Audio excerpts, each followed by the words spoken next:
Okay, another question on rate of change. The radius of the cone is increasing at this rate. Okay, so the radius is increasing at this rate, 0.5 centimeters per second. The height, dh dt, is decreasing at this rate. So decreasing minus 0.3. You need to find the rate of change of the volume, dV dt, we need to find at the instant when radius is 20 and height is 30. Now, when we're looking at this, here's the cone. If I've got a cone, I've got the radius there, and I've got the height here, and the volume is 1/3 pi r squared h. Now we've been told that they are changing in respect to time. So now the crucial thing is, when we're finding dV dt, I'm just going to call u equals 1/3 pi r squared, and I'm going to call v equals h. So if I want du dt, I want to find this one first, which is du dr, then I times it by dr dt. Likewise, if I want dv dt, I find dv dh, which I have at the moment, then I times it by dh dt in respect to time. So that differentiate u respect to r, which is going to just give me, take the power down, take 1 off the power, 2/3 pi r, and then I times it by dr dt.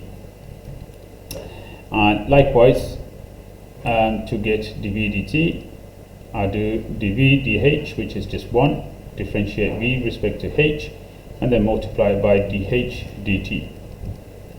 Then product rule to find dv dt. Product rule, that times that, so I get 1/3 pi r squared times dh dt, add that times that, 2/3 pi r h dr dt. Now, I sub in these values which I've got here, which are given. I'll do that in red so that you can really see it. I just basically type this.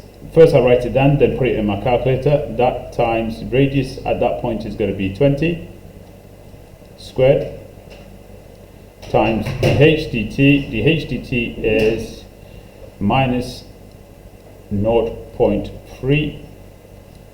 Add, then I do 2/3 pi, radius is 20, height is 30,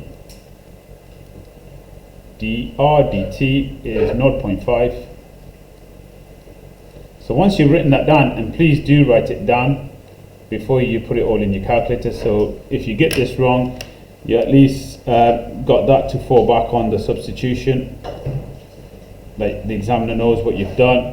So I'm doing times shift pi times 20 squared times minus 0.3. For the first part, I'll get minus 40 pi. Add, now if I do the second part, 2/3 times 20 times 30 times 0.5. I'll get 200 pi. Sorry, not 200 pi, just 200. No, 200 pi, my bad. Add those together, you'll get 160 pi. That is the answer. So that is the rate of the volume, which is centimeter cubed per second. You could also change that to normal form if you want, but this is exact form.